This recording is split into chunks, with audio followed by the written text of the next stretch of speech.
近日，白宫公布了2016年的变革英雄 Champion of Change 名单，知名的儿童书和画册作家林佩斯 Grace Lin 是其中4位华裔之一。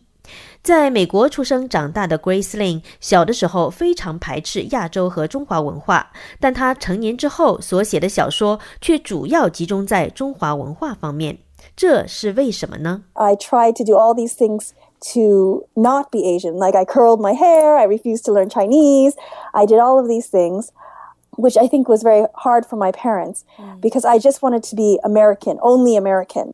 他为什么会有这么大的转变？ I could not tell him why my own parents moved to the United States of America, and that made me feel so ashamed.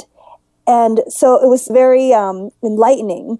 作为移民的第二代，他对华人父母在美国教育抚养下一代有什么样的看法和建议？ And I said that, it's hard to hear, but this is the truth to both the parents and to the kids. 在他看来，亚裔父母在抚养教育孩子的时候，最大的认知误区又是什么？ In the end, what we all want for our children is for them to be happy.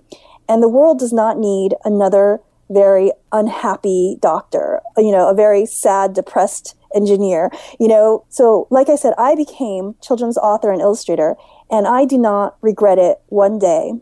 And my parents do not regret it either. 欢迎您收听新田带给您的希望之声走入美国节目。